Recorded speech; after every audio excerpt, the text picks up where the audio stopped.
So this is episode 694 of the Two Dumb Yinzers. I want to say to everybody this morning, welcome back. Fish is with us today. I love. I got to tell you, I love the lighting in your room. Everything looks Thank nice, you. man. Thank you. Mike said the same thing. So did Tim the other day. So I'm glad that I'm getting positive response because I took a little time. Yeah, no, it looks nice, man.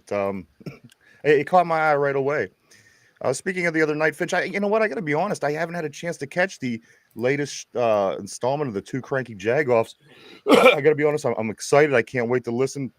But how did everything go for you guys? Because you guys usually do Friday night. Yeah, we had to bump it back. Sunday, so I didn't get an opportunity to listen yet. Did things go good for you guys? Oh, yeah. It was a good show. We had fun. We ran it a little bit. We mostly kept the talk about the Super Bowl because we hadn't had a chance to discuss it together yet. And we had a pretty good time talking about the halftime show. And, we threw in some random bits and bobs there. So it was a good show. And if anybody missed it, please go back and watch it. Video on demand on YouTube. Two Cranky Jagoffs right here on Two Dumb Yinzers. Absolutely. I cannot wait. I got to tell you, Finch, I like the show a lot. I like what you and Tim do. And you guys are a perfect team over there. Doing a great job. Keep it up, man. And I will be probably checking it out later on today. Actually, it was a good time, and it was our longest episode yet. We kind of went on for quite a while, and we had excellent board the other night. The usual suspects and a couple other people showed up, and it was a blast. We had a great time. Good. Lots of Neil O'Donnell talk got thrown in as well. Really? Oh yeah. Neil O'Donnell, as far as the player or the player, it started out as player talk, and then the Neil O'Donnell that comes onto this show showed up. So it's leaving me to believe that that's an alter ego. Okay.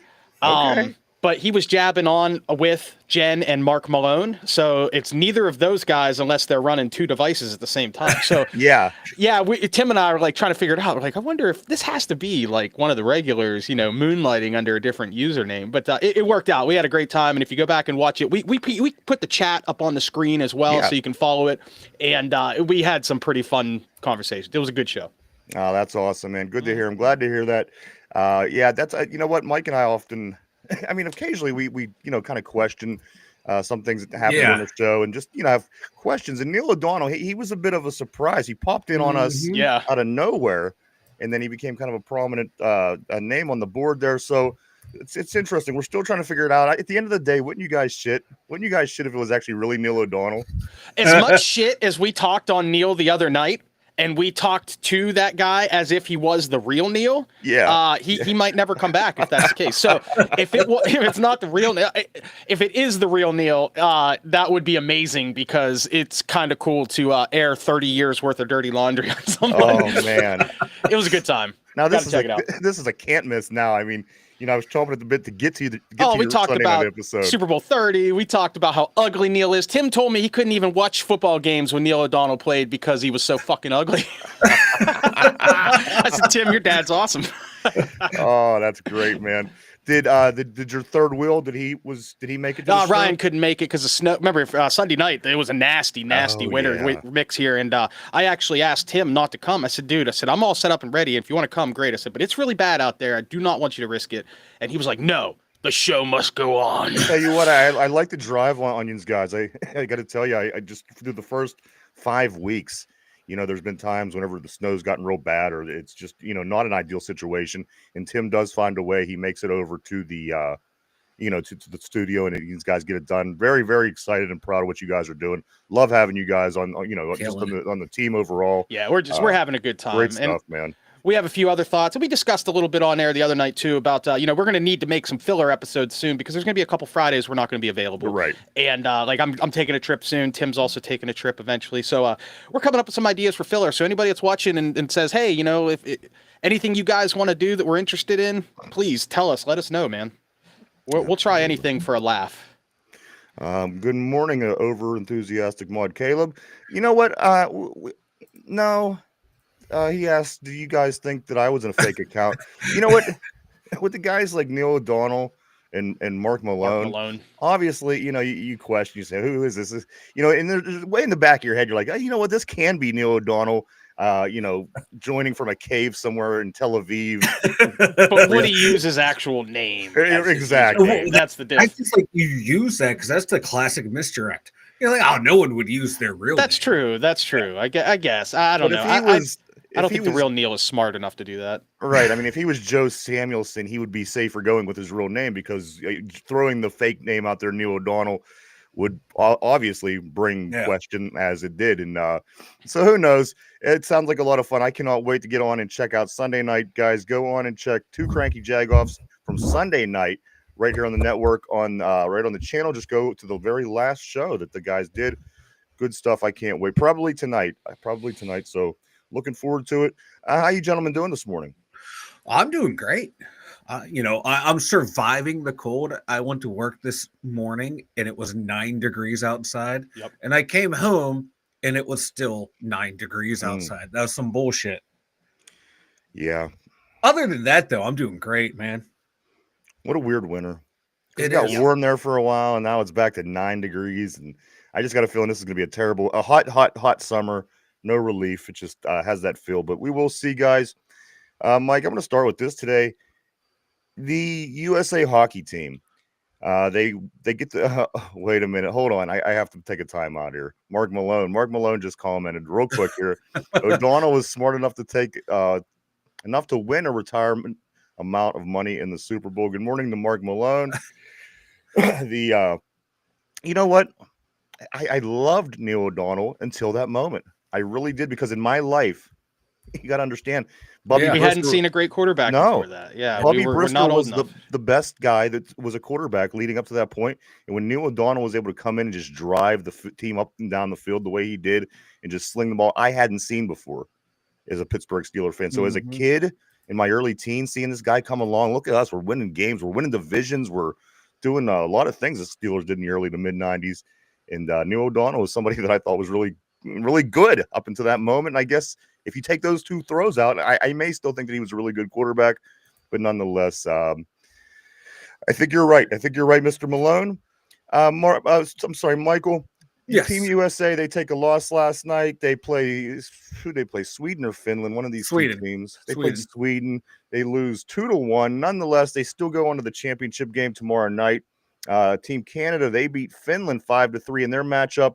So that sets it all up, Mike. Thursday night, 8 o'clock, the championship of this 4-team tournament, if you will. The Team USA versus Team Canada. The Mike Sullivan versus Sidney Crosby. Crosby goes 26-0 in the Canadian team games that he's played in. He finally loses one to Team USA, a game that starts with 3 fights within the first 9 seconds of the game. Mike, is there any concern for this? And again, you can't say, is there any concern for this USA team, because Canada's not going to be a pushover to begin with. Yeah. Mike, do you think that USA wins this game tomorrow or Thursday night? What's your take on this? I think they can win. They prove they can beat Canada, but I know in last night's game, no Austin Matthews, no Matthew Tkachuk, Charlie McAvoy and D was out, so they were missing some damn good players that were not in there. They're able to beat Sweden. Now, can they beat Canada without Matthews and Tkachuk and McAvoy? I don't think so. Now, if those guys don't play, I think the edge swings big time over to Canada. But if they play, I still think it's going to be a 50-50 matchup, because I don't expect Canada to play as bad as they did in the finals, the way they did it in that round robin matchup against the U.S. Again, I'm watching the Team USA game last night, and they score. We score. USA scores within 35 seconds. Yeah. One of the Chucks, or these guys with these Chuck names at the end, I can't keep up with them, but they were leveling the guys that played for Canada, and I'm like, this is great. We're going to just murder this team. Again, we were playing Sweden. Dude knocked down 2 people in one play. Everybody's just going crazy, chanting USA. USA was in Boston. I thought, man, this is going to be, total USA wipeout. They should annihilate this team. But I turned my attention away. I come back. It was 2-1 Sweden, and that ended up being what the score was at the end of the game. So, as you were saying, Mike, it did seem like they played as if they were missing some players. Is this game? Does it? I don't want to ask you if it matters, because of course it matters when you're playing for your country. But at the end of the day, this is going to wrap up All-Star Weekend. These two teams are going to play against one another, and then they're going to get back to their 9-5, if you will. How how big is this game for the players on both sides of this, Mike? And also, you know, you got to look around the world with things that are going on now, obviously, that caused a little bit of an uproar, you know, with fans between the two countries, the United States and Canada. Mike, how big is this game for these two teams as they get ready to go back to their 9-to-5 jobs? It's a big deal, especially in hockey, because international records and accomplishments add to your career more than they do for like anyone that does any international like baseball and goes to the pros or even basketball. In hockey, it's still, yeah, you got the NHL, people count your Stanley Cups, but they also count how many gold medals did you win for your country? Did you get the golden goal, the goal to win the series for your team? Or did you win the MVP award for the Olympic tournament? So yeah, this is very, very important to these guys. Mike, you can continue. Just let me cut in. Yeah. This is what I like about a mid-season classic, because this has meaning.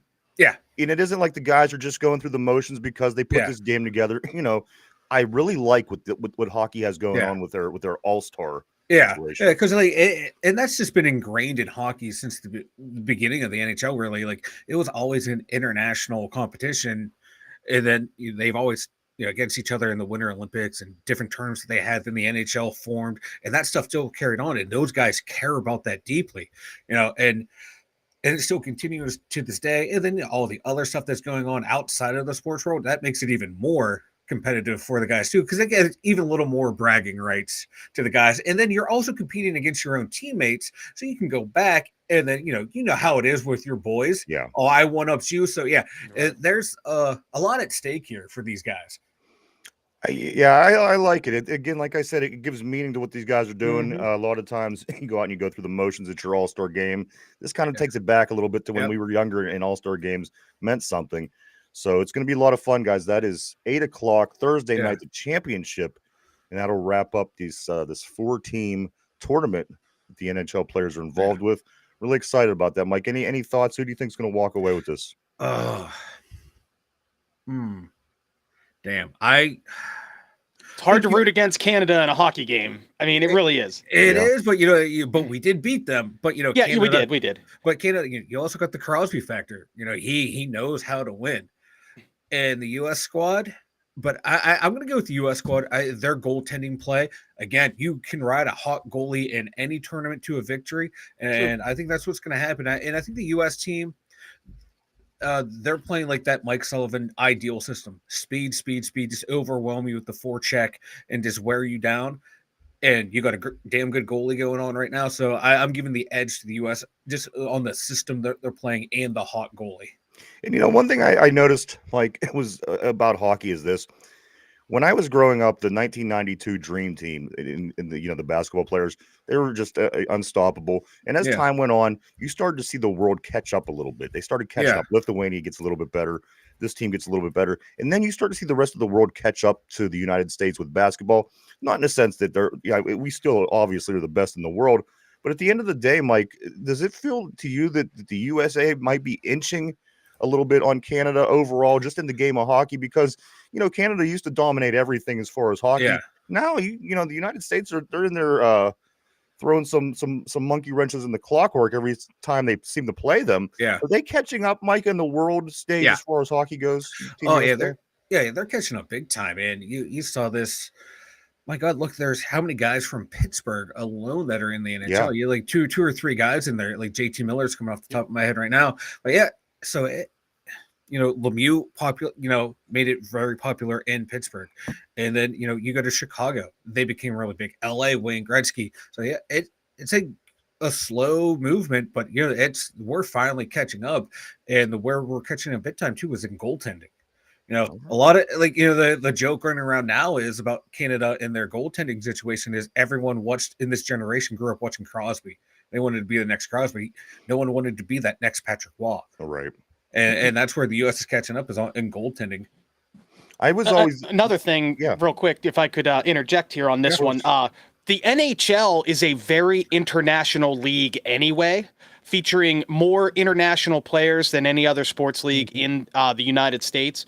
A lot of these players for all four of these teams both play with and against a lot of the other players that are on the other three teams. So these guys are already playing against the very best in the world. Whereas, say, you gave the example of European teams versus American basketball teams. Those European League teams, outside of a couple of players, literally a handful of players that would make it to the NBA, didn't have that experience of years of playing against the best in the world. Do you understand what I'm saying? Yeah, absolutely. So it makes sense that the U.S. is catching up because, yeah, we've always been a little behind on hockey, but even, 13 years ago, there was the Winter Olympics when USA-Canada went to overtime, and it's been pretty head-to-head ever since. Canada still wins more of the time, but a lot of those American players are already playing against those Canadian players and Swedish players and Finnish and Russian and all that all the time anyway. So they see that high-quality professional player attitude and know-how, and they learn all the tricks, and they get better because iron sharpens iron. And you don't see that in baseball. You don't see that in basketball quite as much, at least not with America. In Europe, you see it a lot more because the countries are close together and they can travel and all that stuff. But I think that's a big part of it, too.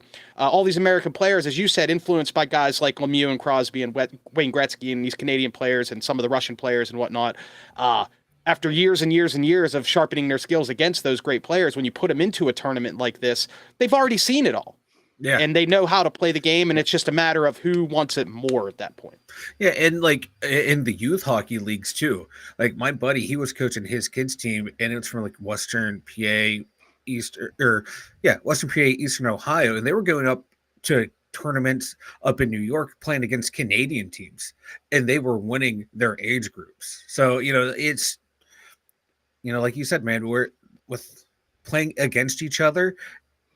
Not even in like junior hockey now, it's now gone into like the midget leagues to where you're crossing over the border to play each other. So it's, like you said, that iron sharpens iron.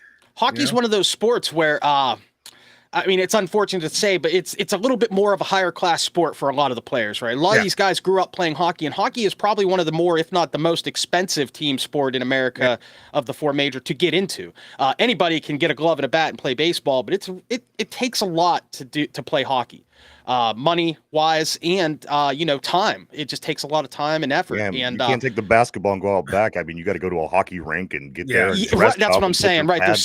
It's I don't want to call it an elitist sport, but in America, it's kind of an elitist sport. Yeah, it is. Yeah, to play it, not to watch, obviously, but to play. Yeah, because the cost of it is insane. What my buddy was telling me, the equipment, travel costs, and everything. Right. And then to keep going, that dedication you have to keep, putting all that money into it. People who get to professional hockey levels love the sport of hockey more than any other player is going to love their particular other sport. I think you might be right. For the most part. You're going to have those guys that are the above. Tom Brady probably loves football more than anybody has ever loved football, for example, and he shows it by going out and playing his best every single game. And you see a lot more of that in hockey than you do in other sports. You don't ever see guys take plays off in hockey the way you see it in the NFL, for example. You know? The dedication is there, and these guys are they are just born and raised as hockey players from the womb, and it shows through their magnificent play. Guys, championship game Thursday night, 8:00. Team USA, Team Canada. This settles it all. Winner takes all. Thursday night, everybody. We certainly will be watching it. Guys, let's jump on the board here real quick. I'm going to start with the oldest. Okay, let me go to the oldest text that I do or message I have here, which would have been from Mark Malone. Mark Malone says, "Remember when Bubby Brister outgunned John Elway?" I do. That was a fun time, that late 80s, because our division was so weird because it was the Browns, the Bengals, the Steelers, and the Oilers, and those four were just constantly battling to try to win that division. And it seemed like anytime you would face John Elway and the Denver Broncos, they would just kill you because they were the team of the 80s for the AFC for the most part. They didn't win any Super Bowls, but they were the team that was getting there.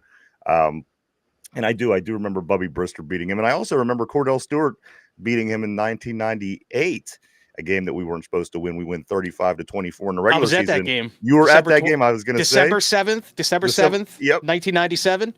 We were down at halftime by like 2 touchdowns, and Cordell led one of his greatest games. He led the comeback, and we won the game, and then we got smoked by Denver 2 months later in the AFC Championship game. Absolutely. Yeah, I was at that game. First game I ever went to was that game. 4 interceptions, 1 fumble by Cordell Stewart in that game. Unfortunately, we take the loss, but nonetheless, he did beat the Broncos in a game that we were not supposed to win earlier in the season. Yep. Corey Beavers, what's up, my brother? What? Hold on. Guys, hear me? Yeah. Okay. Yeah, I got an error saying I need to reload the page. Yeah, I did too. You get that too? Okay. I lost my messages. Mike, do you have the messages? It's in chat. Yeah, I don't have the chat either. Chat is gone. All right. So yeah, I got the messages. Right. Throw it up on the board here real quick. Oh my goodness. Okay. Here we go. Corey. Corey. Yeah. What up, guys? Corey Beavers, good morning, sir. Have you noticed every single day there's a new report about 6 different potential free agent targets for us, and it always showing great interest or most likely to sign? And then Roger Murray, good morning, my friend, to Roger as well. He responds, Corey, it's like last week when Ryan asked about the rumors, and I've discovered it's mostly clickbait. For instance, the Steelers never talked to Jags about Lawrence. And then Corey Beavers says, Roger, that was the most ridiculous, obvious clickbait. Laugh my ass off. I don't know what went on, Mike. I think we all lost our board. I'm not real sure why. I think it definitely happened at the same time because as soon as Finch responded is when everything disappeared on my end. There was like a scammer in one of the chats. Okay. And I had to block them, and I didn't realize it would mess up something on your guys' side. Oh, so you guys should be good. I'm sorry about that. So if it comes up, it's going to come up on the screen. Yeah. I'll put the overlay up and everything. My bad, guys. Okay, I thought it would take care of mine and wouldn't affect I've been sharing to my Twitch channel, and I wonder if some Twitch folks are because there's how Twitch is, man. There's it a was lot like of one of those AI bots ads. Yeah, it was an advertising AI bot, so I just wanted it off the screens. Sorry, guys. Yeah, you could leave it up. It doesn't matter, I guess. Guys, let's get over. We're talking some Steelers. A couple of things over the weekend, guys, as Roger and Corey were talking, some free agency talk. Some things that got cleared up for me. It might have even been on one of our YouTube posts, Mike. Was there a question? Or no, I think a guy commented about Deebo Samuel on one of our comment sections. Yeah. Saying basically this dude is not what you think he is. He's a San Francisco fan. Yeah. This dude has a lot of injury problems. He gets the dropsies a lot. With that being said, Mike, you know what? One thing that I've noticed was the latter information that you get about Deebo Samuel's nothing is fantastic. I mean, from what he's supposed to be out there in San Francisco. Now, I don't know if it's just because San Fran had a really bad season this year, because you got to remember this team went to the Super Bowl last year. But Mike, from some things I read and from this comment on the video from the other day, where's his stock with you guys, Finch, Mike, with Deebo Samuel at this point? Like I said, now looking more into it, I'm starting to say, you know what? You haven't heard his name called for the past year, maybe. He doesn't seem to be making the amazing plays that you think that he should. As you watch him play, he's extremely athletic, extremely talented. Did the stock fall on him a little bit, guys? Deebo Samuel? Was he hurt at the beginning of last season? Because half of San Francisco's squad was out for a good portion of the early season, and I'm not sure if he was one of those guys. He missed. He missed like a game. I think he missed one game in week 7. I'm looking now, and that was about the time when the whole team that was week down. 7, and then the partial of week 17 against Detroit. He didn't play a whole lot. I think the real question is the stock might be high or low on Deebo. The real question should be: is he going to be a good fit for us, even if he is at his top of his game? Is he a good fit for the Steelers? And also, is he better than what we currently have? We've been talking nonstop about the defense for the Steelers for the last couple of weeks and how they had a pretty decent season, but the defensive line isn't doing well and this and ain't going on and whatnot. We need people to fit in. We need people that fit in. And does Deebo fit in with our schemes? That's the big issue. And the thing is, we don't know what our schemes are. At the end of the day, my first answer when you just asked that question in my head was, can he catch a football? Can he catch a football? Because you said, is he going to be better than what we had? And obviously we didn't throw to Mike Williams for the second half of the season for whatever reason. I mean, who's going to be throwing? What are we going to be doing? We don't even know if, people are they still talking to Arthur Smith? Or is Who's going to be under center? You know what I mean? So there's so many questions to be answered at this point, guys. And even just hoping that we can stay healthy. All those things that you got to put into consideration. And I don't know. As I said, it's just I'm kind of going off of hearsay here. What people were saying about Debo and this dude from San Francisco again. Sometimes you got to take what they say and say, well, you know what? They do watch them week in, week out. Like we see Pat Freiermuth, for an example, where other people would not. We'd say, well, that dude's really good. You're going to like him on your squad. So just a question that popped up, and again, we don't even know what our scheme is going to be, guys. Right? Yeah, Arthur Smith is coming back, but who, like you said, who's going to be quarterback? Are we going to actually attack the middle of the field? And this guy, Debo Samuel, he lines up 31% of the time in the slot, so you're going to lose 30% of the production out of him. And like Debo, he'd be a decent number two. He's not my ideal number two. He has number two type numbers, 600 yards this season, 1,000 yards this season, 800 yards that season. Is what he is. I don't think he's the greatest route runner in the world. He's, but you can get he's a playmaker. Get the ball in his hand. He averages about like 5 drops a year. That's like Deontay Johnson type numbers. So he is what he is. He's not worth the money that his contract is right now. He had that one really good 2-year span where he was running, catching, throwing, doing all this weird gadget stuff. Well, then they got Christian McCaffrey, then they stopped doing it. I don't see the Steelers turning him into that type of player. So he's going to be just a legit number 2 receiver, and I don't think he'd be worth it. I think he'd be better off going, finding someone in free agency. On to the next guy. Some rumors. We're going to talk a little bit today, and on the board, Corey Beavers just said, I'm just going to keep an eye on my phone over here because I'm not getting it on the screen. Yeah, I'm not getting it. Corey Beavers says today it's Jeremy McNichols. So again, yes, the rumor mill will continue. It doesn't fail. It's not going to matter until we get to the free agency and things like this. We could sign free agents. At that point, it's going to be like, it just really starts taking off. And that's when you're going to start having a lot of fun bringing new guys over, new faces in.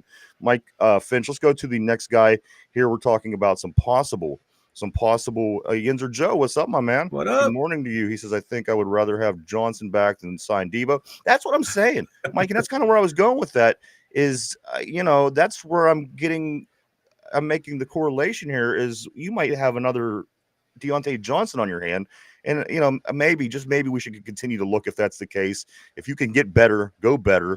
And it's not the guy's skill. Of course, the guy's crazy athletic. But at the end of the day, is he going to be that kind of guy? Just those little things that Deontay did. You don't want key drops in key situations. You don't want key stupid play at the wrong time. So if you could avoid that, that's going to lead me to the next one here, Mike. T. Higgins, they're looking to tag him in Cincinnati. Yeah. So that's one thing that they were speculating. He's going to go to New England. He's going to go to Pittsburgh. He's going to go to, here or there. T. Higgins, it looks like he's going to be tagged by the Bengals. Another one, Mike, I heard this morning, it looks like the Steelers are expected to let Dan Moore Jr.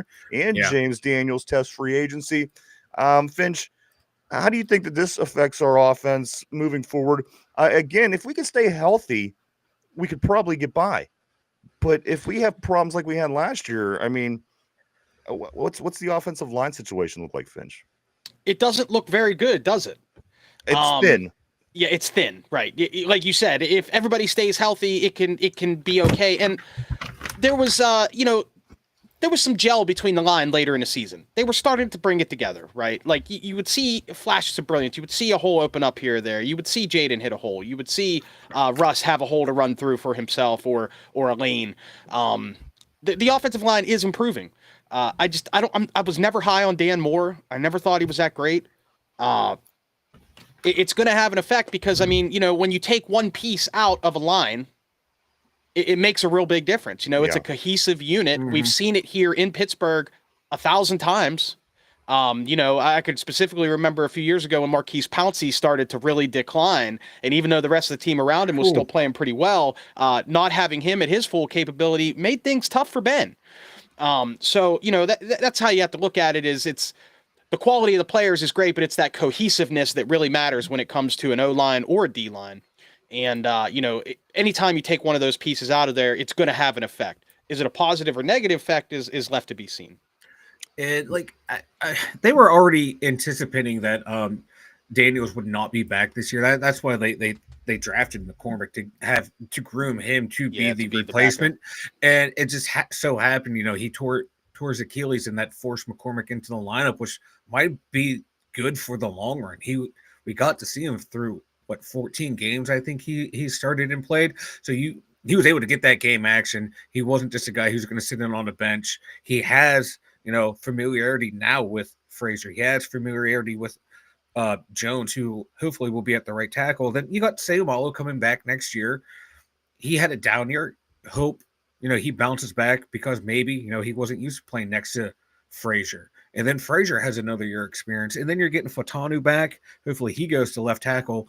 So it's not that much of a shakeup because you were anticipating both of these moves. But like Dan Moore had a stretch this first half of the year where he looked like he was one of the better left tackles in the league. And then he came crashing back down just like everyone else on the team in the latter half of the year. So I'm not opposed to him going away. It's just now, like Ryan said, all right, now we got to get depth. We got to find veteran depth that can come in and guys who can hopefully start, a handful of games if something happens. Because, the 5 names I read off, that should be your starting lineup from Mike, let me training camp on. Do you think that let me give these names out. As you said, Zach Frazier will be your center, McCormick, Seumalo will be your guards, Fatanu and Broderick Jones will be your tackle. That's a pretty young offensive line. I mean, the experience is limited, of course. Now, do you think that this would be a better reason to maybe sign Justin Fields to a couple years because this line is so young? You know what? This guy is athletic. He's mobile. Yep. And you know what? We're not banking on him being our franchise quarterback for the next 10 plus years. Yeah. So let him play behind this line.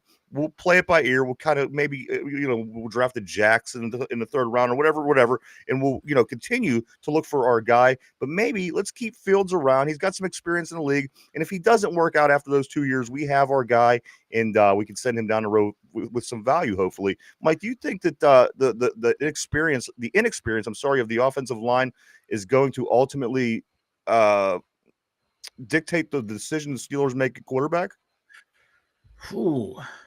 That is a good question. I don't know because do the Steelers really? Because you put your valuable quarterback behind this very young line who again wouldn't stay healthy. No, I wouldn't. I like you said, and they want a quarterback who has some mobility, and Fields has more than enough mobility, and like you said, with that young line, I'd rather have Justin Fields behind this line, and this line wouldn't be that bad of a line going into the season. I think. It'd be one of our better lines we've had to start. It'll be the best line that Justin Fields has ever played behind. Yes, by far. By far. Because Chicago, those 4 seasons he was there, 3 seasons. They were terrible. That offensive line was terrible. And Justin showed signs of brilliance, but he could never really establish himself in a game because as soon as he'd make a couple great passes, he would spend 2 or 3 plays on the ground. He couldn't get motivation. He couldn't get, momentum in his games. And it was because he had such terrible line play in front of him.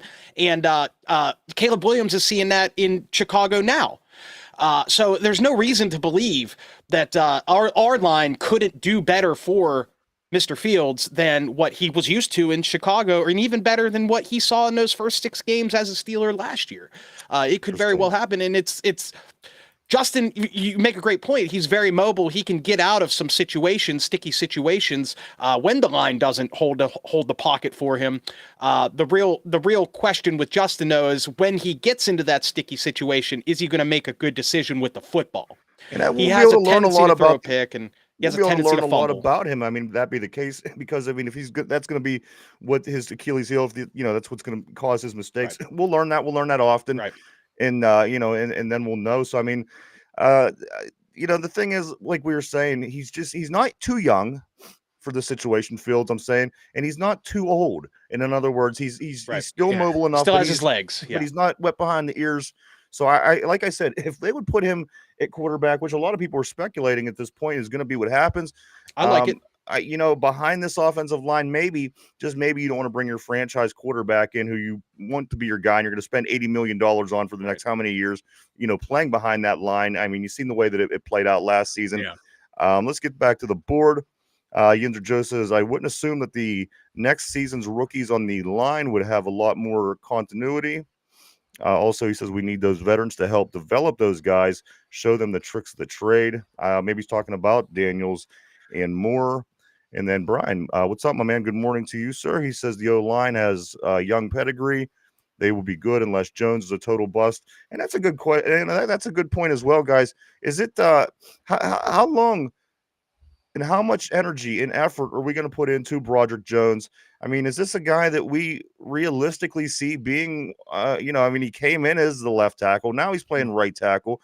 There's been times the dude looks like he doesn't know which way he's going, but there's been times that, he does. He gets out there and lays the smack down and he looks all right. So, Mike, what's the future with Broderick Jones? How long is his leash? And I mean, we're already coming up, this coming season will be his third year already. Yeah. Again, we hope to be past that point. We spent 2 drafts trying to build this offensive line. Mm-hmm. A lot of young talent. What's the realistic expectations of a guy like Broderick Jones at this point? At this point, this would have been the year. I was hoping year 2 he would have taken that big jump. Like we heard reports out of training camp that, he thought he was the guy. He thought he was it, didn't have to take it seriously, then got his ass whooped all year long. And like you said, he showed flashes of brilliance. And that's what's frustrating with this guy. You can see that he can do it. You can see, like we saw it in his rookie year when he came in and that run game took off and he was the catalyst for it. And, that's why I'm a proponent of keeping him at right tackle, letting him be our road. Him and McCormick just beat the shit out of people on that side, run to that side, and let him play there. I hope that's what they do. But this year 3 has to be it. That's usually when you figure out what kind of player you're going to be in this league. Are you going to make it or not? That's usually when draft classes it's officially kick off. Is year 3? That's when you should be ready to go, especially as a first round pick. You should be ready to go. It just you hate the feeling to get a guy. You invest your time, your money, your effort, your energy, and then 3 years later, you find out that he's not good enough, and you got to start over. And that's so frustrating. Happened with the Steelers many times. And that's what happens when you miss on a first round pick. It sets you back no matter what position. I mean, we generally are lucky with picks and with first round picks and with our draft. And there's teams that deal with this kind of stuff on the regular. You feel bad. It's a terrible situation. And again, it feels like you're running in place. I mean, again, the money, the time, the effort you put into this guy, and then at the end of his rookie contract, you're like, he's not going to make it. Let's start over and hope that guy works. So the Steelers did make it a little tough on him, though. I remember reading an article, and I believe it was with Alan Faneca years ago, where the Steelers had bumped him from one side to the other of the line, and he's obviously a Hall of Famer, so it wasn't a big deal for him. But he said that it's like trying to write with the other hand. You're so used to moving left or moving right. And then all of a sudden the team says, hey, we're going to start running you on this side of the ball, this side of the field, this side of the line. And you got to start memorizing the plays. And the plays are the same. And maybe a lot of the packages are the same, but it's flipped. And, these guys, it takes time to adjust to that. You have a guy like Brod Jones, who is very, very young and still learning the game. I think next season he has a chance to really put it together because now he has seen both sides of the line. He's made mistakes. He's learning from his mistakes. He's been penalized quite a bit. Hopefully he learns from his mistakes there. And, he has the pedigree. Brian's right. The pedigree is there. The ability is there. You just got to put it together mentally. Is there any concern for you guys? Just obviously his play has been a concern, but his extracurricular activity where near the end of the season, he started to turn into the peacemaker, but that's fine and dandy. But down the road, games on the line, we're playing the Bengals in a game that we need to win next season, or the Vikings that we're going to be playing, or the Chiefs that we're going to be playing. Tough season next year, guys. And it comes along that let me catch up on this real quick, guys. The Waterboy Fields and Wilson may not even be in Pittsburgh organization if they got real money in free agency. Where was I going? What were we just talking about? I'm sorry. Broderick Jones. Broderick Jones. So, guys, I don't know with him. I'm just concerned at this point, and that's what I was saying with just his extracurriculars. He was trying to be the peacemaker, but as I said, does he? He's always going to be that potential loose cannon in a sense. Mike and Finch. Yes, he did stick up for his guys. Yes, he wasn't starting these fights last year, but he always has to be. He was always around. You can't ever say, Broderick, separate yourself from the situation. and move on. So that's another concern I have with him. I think that's going to play a big role this season, and this season's going to be a telltale year for Broderick Jones. Hopefully he has it together. I do want to say good morning to Jen on the board. Jen? And I do want to say good morning to the Water Boy as well. You know what? That's so true, Water Boy. It could very well not be one of these two guys. But again, as I was saying, if you could squeeze a 2-year contract out with Justin Fields, maybe that might be the best option because your line's awfully young. Do you want your franchise? Yeah. Let's just say you go out and get Sam Darnold for $40 million or whatever the case may be, or you bring in a young stud, maybe the kid out of Ole Miss. We want him to be our guy of the future. Do you really want them behind this offensive line at this point in their tenure? Still a lot of problems, still a lot of issues, still very young. I'm not saying they're bad, but again, you put all your eggs behind this particular line from beginning to end. I don't know. Maybe give Fields 2 years. Let's work on, see what else is coming out of the draft next year. The draft's in Pittsburgh. If we have a less than stellar season, guess what? We go out and get a better draft pick in Pittsburgh. Maybe get our guy. It could be one of these things that was just meant to happen, and it just happens that way. And there's going to be more quarterbacks available in that draft the following year as well. That's a big part of it too. I know that Mike Tomlin's thinking about that. Like, absolutely. Hey, if we can get a good, I don't want to say cheap deal, but a reasonable monetary deal for Fields for, say, a 2-year contract, that could really fit perfectly for what the Steelers want to do. And if they give him that starting spot too, Finch, that could be all the more incentive. They say, dude, here's two nice. This is your shot, dude. This is your shot. This is it. Yeah. If anything, other teams will see that, and if his time's out in Pittsburgh 2 years from now, people might say, you know what, let's give this guy the bag. Yeah. And that's kind of what like Fields wants to, and I don't blame him as a player. He wants like some assurance. It's not like, hey, I'm going to be the starter, but I'm going to have a legitimate shot to come in and compete no matter what else you do. That's all everybody wants, and that's all everybody deserves. And I think that's what Pittsburgh will more or less has told him too. Like, if you come back, you're going to have that opportunity, but go out there and see what else you can get to. If you can make more money elsewhere, God bless you. Go, more power to it. Yeah. But real quick, back to Jones and about the left and right. He played about 1,300 snaps of left tackle in college. He's already played 1,100 snaps at right tackle. He's going to be the right tackle. So there you go. He's putting it together. Those snaps at right tackle are more valuable than the ones that he had in college because he's going up against pro guys in college. He was a raw talent going up against other raw talent that wasn't refined. Yeah, they're SEC athletes, but they're still college athletes.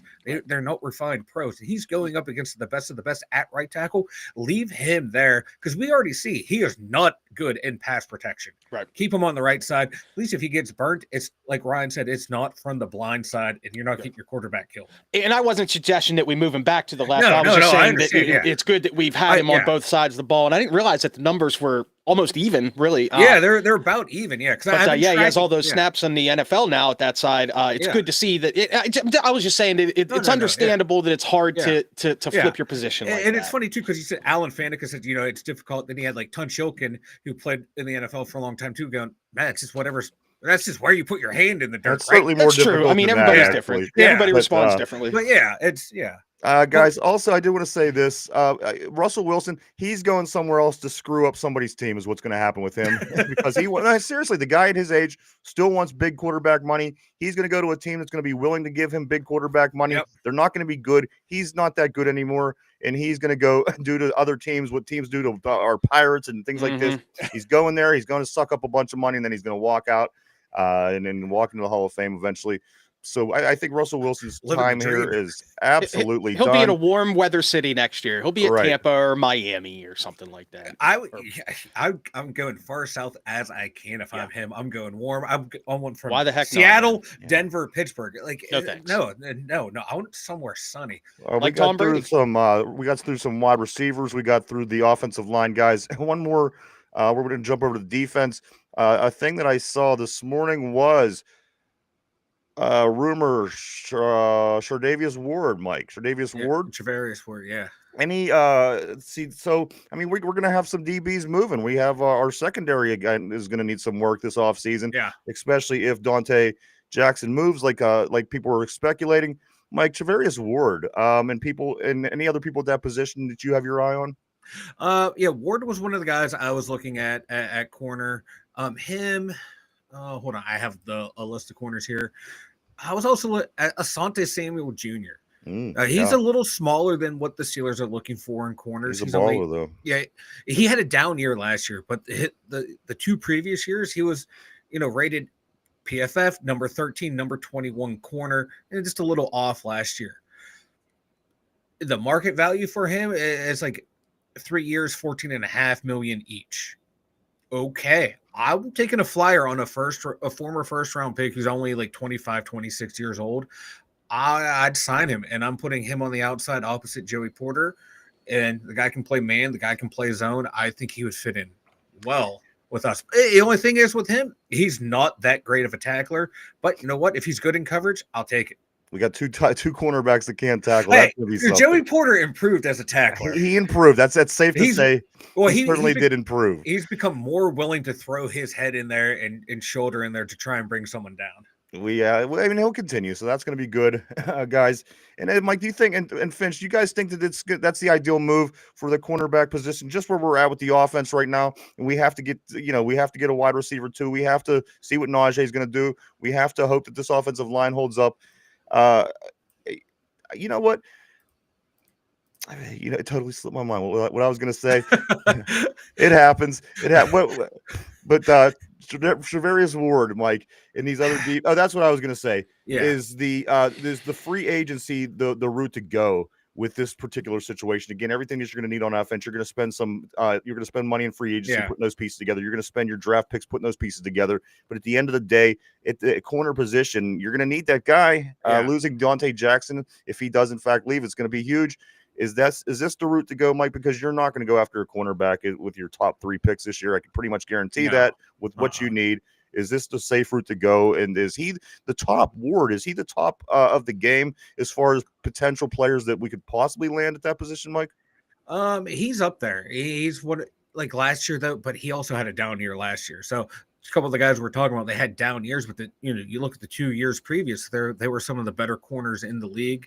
Charvarius Ward, I'm looking at him. Yeah, he's getting a little long in the tooth at 28 for a corner, but there's him.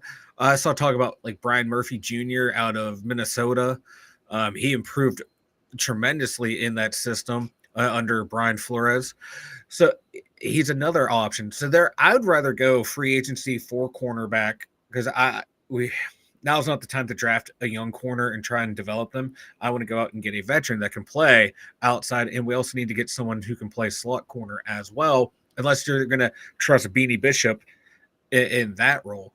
So I wouldn't be opposed to like Ward, Asante Samuel, or Brian Murphy in free agency. One of those guys, dress receiver in free agency and in the draft, and D-line in free agency and in the draft. It's going to be a busy offseason for the Steelers. They have like what, $60 million in cap space. They should be doing some fun. My biggest fear is what they're going to do. They're going to announce extensions for Cam Hayward. They're going to announce. Not it is. They can't. I know. He has 2 years, and they're all going to say, "Look at the good season he just had." That is going to be the thing that keeps going. The only thing, like with Cam's contract, if I wouldn't sign him to an extension, I'd renegotiate his contract because there's zero dead cap space for him.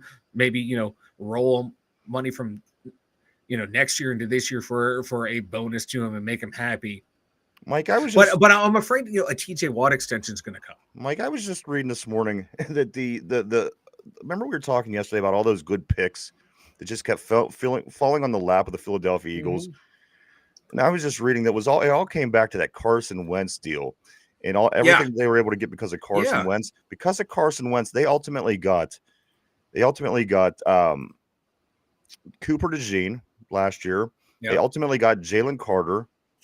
They ultimately got Brown, and their other what's the other receiver's name?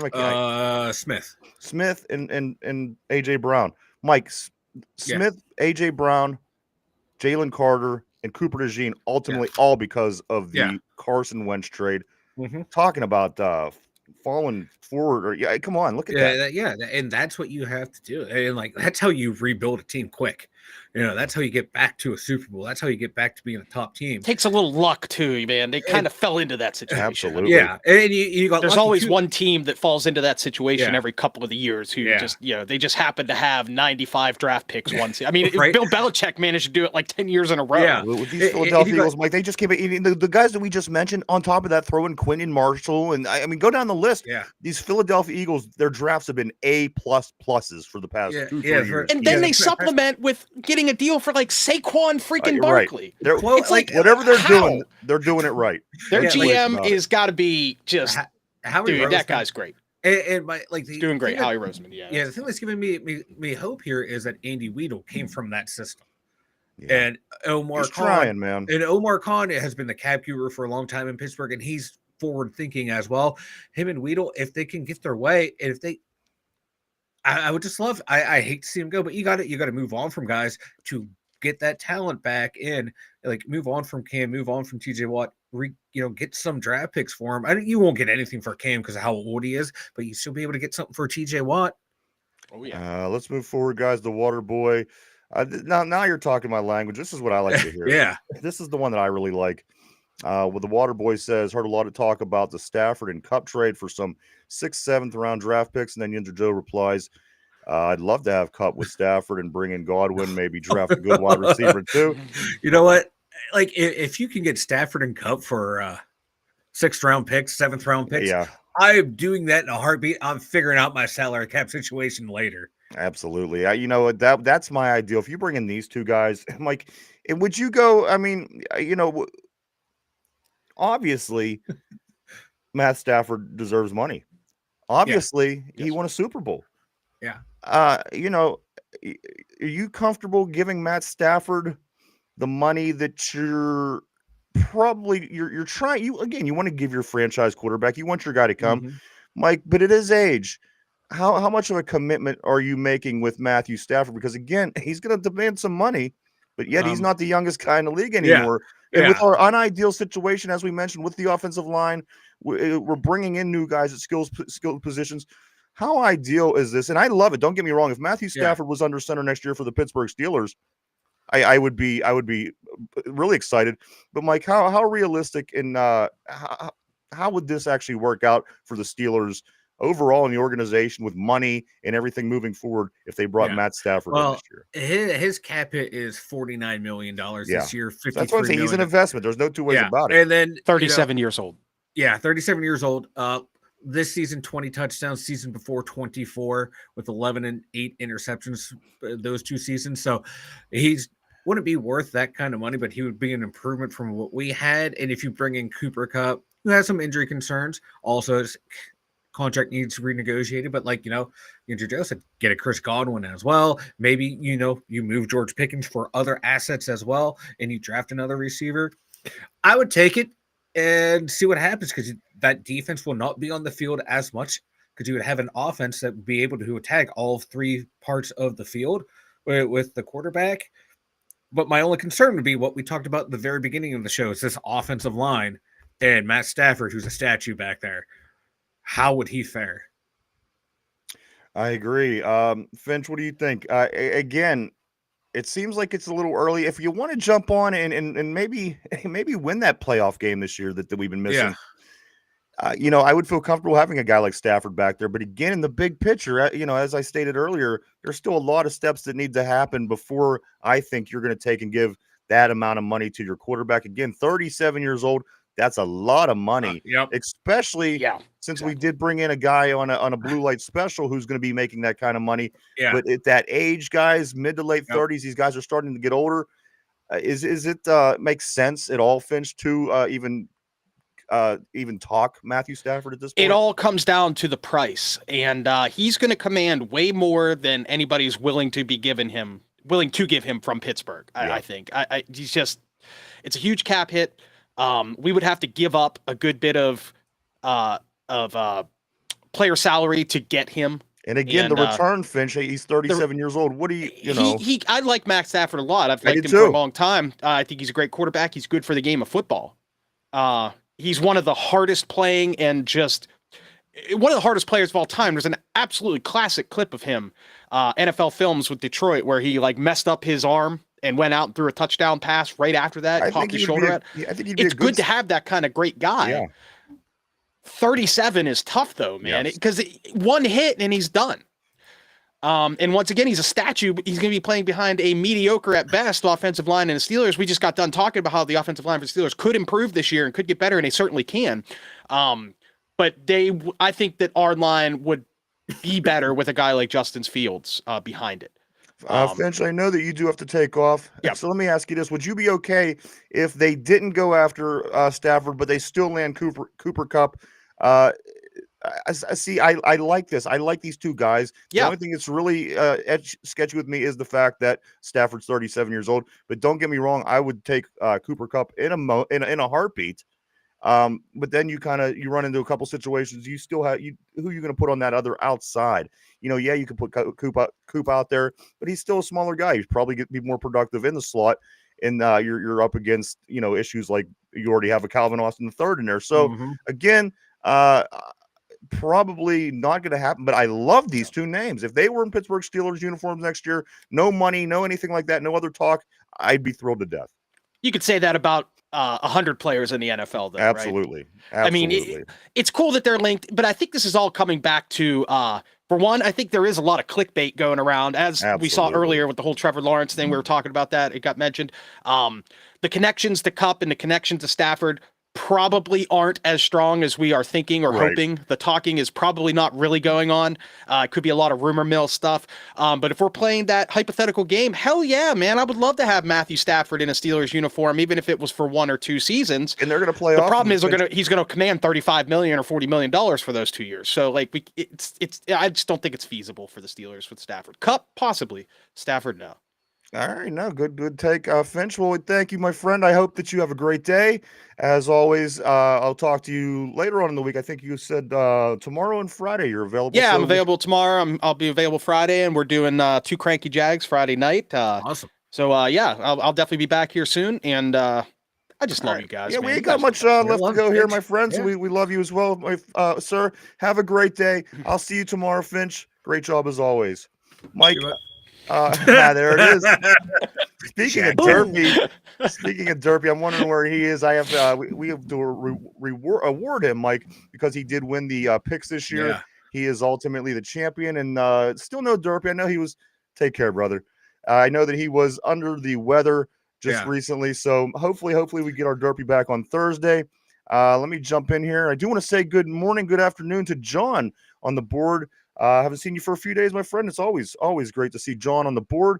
Let me get back to over-enthusiastic Mod Caleb. He says, where do the Steelers plan to play Dr. J? Could make a hell of a tight end.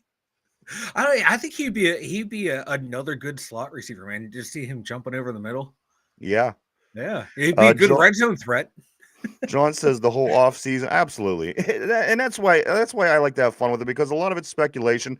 99% of it isn't going to happen, but it's a lot of fun because, as I said, once the draft comes, you get new toys. Excuse me. Once the free agency signings come, you get new toys. So I mean, there's a lot of fun. There's downs and ups like everything else, waiting to get to these points.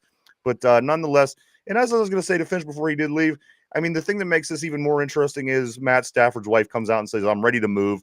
Go ahead, make a trade, go somewhere. So I think little things like that, you say, well, you know what? He can end up in Pittsburgh. But at the end of the day, Mike, when you look at it realistically, I think that sets us back by taking him. And again, at 37 years old, that's the only thing that's stopping me is he is 37 years old. And Stafford, 20 touchdowns, 8 picks in 16 games.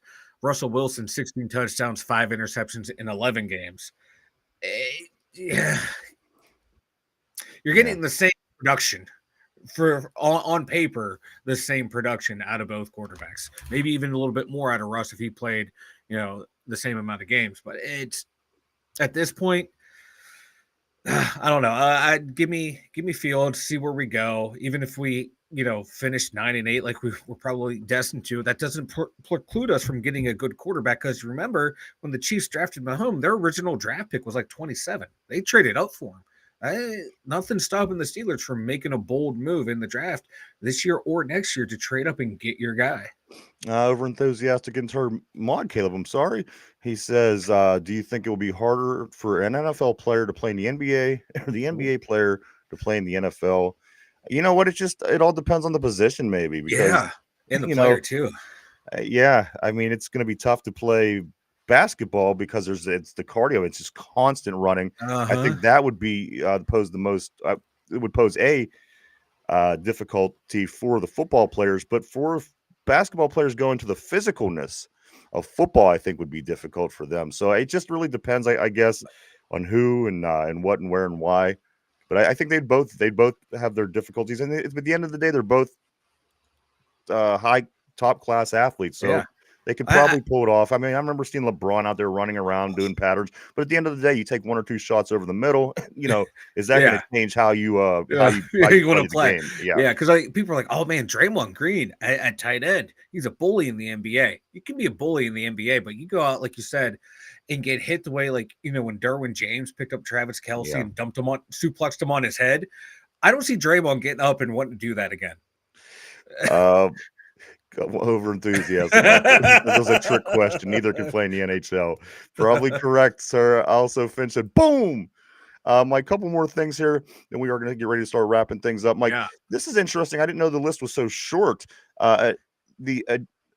Unanimous AP award winners in the NFL since 1970. This is the anonymous winners. Unanimous? The way that it's anonymous to me. So Parsons, he was anonymous, Mike, obviously in 21 with the defensive rookie of the year. Lamar in 19 with the MVP. JJ Watt, defensive player of the year in 14. Tom Brady, MVP in 2010. Ben, offensive rookie of the year in 04. Anquan Bolden, offensive rookie of the year in 03. And finally, Mike, Marcus Allen, offensive rookie of the year in 82. That is the short list of unanimous players. Wow. Since 1970 in the NFL to win the AP award, Mike. Pretty small, but very impressive list. And again, all those names you see, I'm kind of happy to see Ben on there at the end of it because exactly. Because up until you can argue Jaden Daniels this year, that was the greatest rookie quarterback season ever. From what Ben had. And you look at like the teams he beat, Dallas, New England, Philly were the cream of the crop, and it wasn't because of the defense and the running game. He went out there and won those games by throwing the ball, keeping them off. Early on, it was a lot of just don't make any mistakes. But as the season progresses, that's when he got better and better. But everyone still, for like the longest portion of Ben's career, that's all they thought he did was based on those handful, probably like 5-6 games. And then no, watch these games and watch him lead the comeback against Dallas and Philly that year. No 2 ways about it. He's one of the best. And it's just surprising Aaron Donald wasn't one of the guys that you said.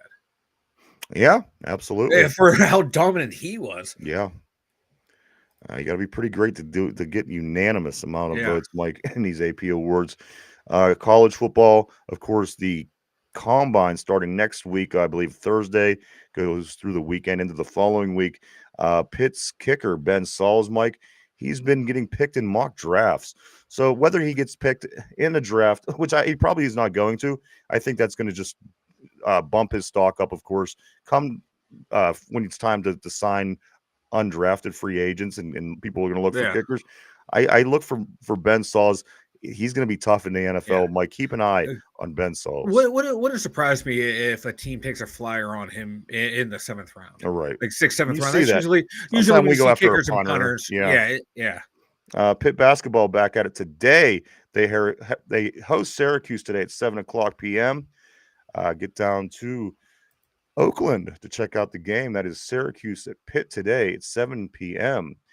Let me just take a quick look. See here, Mike. All right, go ahead and tell everybody about. Let's jump on John here real quick. John says, "I wonder, did Ben not want a TV contract, or did TV not want a Ben contract?"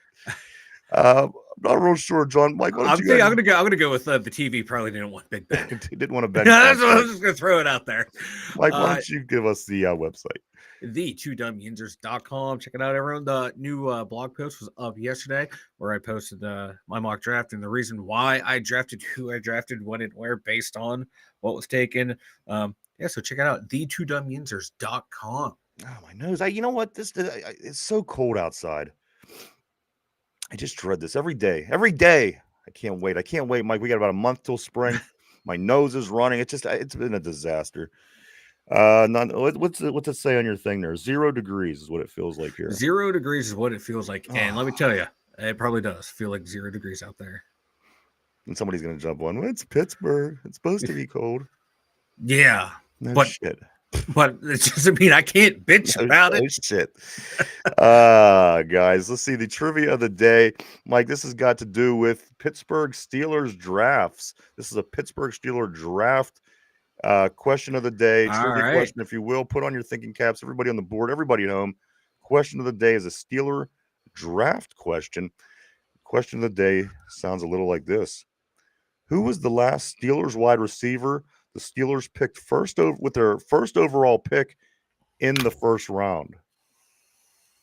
I'm looking for the last wide receiver the Steelers took with their first overall pick, but it had to be in the first round. Okay. Chase Claypool was the first pick, but they had him in the second round because of the trade. That's obviously not the answer. So the question plays out like this. Who was the Steelers' last wide receiver, or who was the last wide receiver the Steelers picked with their first overall pick in the first round? Take a minute to think that over. Guys, we're live 5 days a week right here, Monday through Friday, 11 a.m. to 12 p.m. Eastern Standard Time, every day on YouTube. All right, guys, question of the day. Who was the last wide receiver the Steelers picked with their first pick in the draft in the first round? Of course, 5 years or so ago, Chase Claypool was picked, but he was the first pick in the second round because of the Minkah Fitzpatrick trade, how that all played out. Guys, question of the day. Who was the last wide receiver the Steelers picked first in the first round? Mike, any thoughts on this? Santonio Holmes. Santonio Holmes. Interesting. What year was that? That was Bill Cowher's last pick. Yeah. I remember that. Was it? Yes. No. Yes. Couldn't have been. Look it up. So the Steelers, Mike, you're saying Santonio, wait, who'd you say? Santonio Holmes. Oh, I thought you said Antonio Brown. Okay. Yeah. Question of the day is this. Who was the last wide receiver the Steelers picked first with their number 1 overall pick in the draft? Mike is saying Santonio Holmes. Randall L., over-enthusiastic intern Maud Caleb on the board is saying Antoine Randall L. We'll let it go for another minute or so, Mike, see if anybody else wants to throw any guesses up there. Who was the last wide receiver the Steelers picked with their first pick overall in the first round? Mike's saying Santonio Holmes. Over-enthusiastic Maud Caleb is saying Antoine Randall L. Chase Claypool would have actually technically been the last guy, but he didn't go till the second round because of the way the trade went for Minkah. Who was the last wide receiver the Steelers picked with their first pick overall in the draft in the first round? Mike, the answer is Santonio Holmes. Boom! I know my Steeler wide receivers. You're right. It was it was his second year that they won the Super Bowl. I was like, no, he wasn't a rookie that year, and he made that catch. My bad. I got the years confused. That's all good. Yep. So there you go. Santonio Holmes, guys, is the answer to the question. Chase Claypool, of course, was the first receiver we picked. And again, the significance of the question is because we are more than likely going to be taking a wide receiver early in the draft, whether it be round 1, round 2. I'm not quite sure yet. But, guys, the last time it happened was Santonio Holmes, last draft pick under Bill Cowher. And I remember because he called him San Antonio Holmes. Yeah, everyone was calling him San Antonio. I'll never forget that moment. So that is the correct answer, guys. Santonio Holmes. Plexico and Troy Edwards back-to-back years. Yeah. It's very rare we take a receiver in the first round. It's a need when it happens. You know Yeah. what I mean? The Steelers don't do Yeah. that. We don't build our teams that way, but when it's a need, we draft them. And you know what? Yep. We could build some wide receivers. Also, I do want to say go check out the Two Cranky Jagoffs, Jeff and Tim, every Friday night at 9:30. Brand new one coming up this weekend, but this past week it was a Sunday show. So if you go back and look through the episodes, it just happened on Sunday night. Go check out Tim and Finch over at the Two Cranky Jagoffs. Let's see here. Derpy, if he ever gets back here, we're going to award him. He keeps messing around. Mike, we're going to be eating Permane Brothers and sending I him think to so. We'll eat it on air. Yeah. On a day he's here. Have my dangerous running down my face. That was a damn good sandwich, by the way. Do they still make the dangerous, or is he? I'm not sure.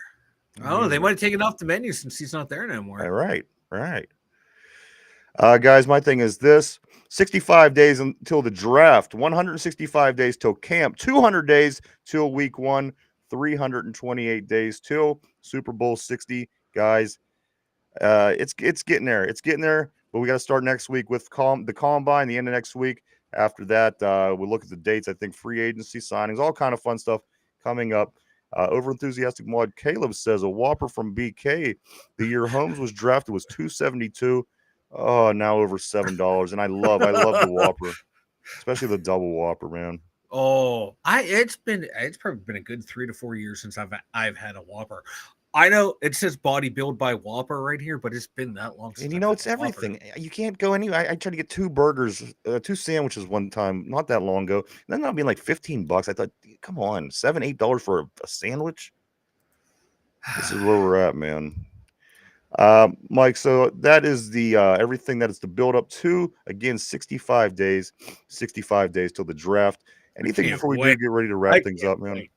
65 days till the draft, man. That's easy. That's easy work right there. I got nothing. And then after that, you figure we're right around the corner. It's going to be June, and then next thing you know, it's July. Then the guys are back to work in July. So 65 days, 7 hours, and 31 minutes until the draft. There you go, guys. Everybody.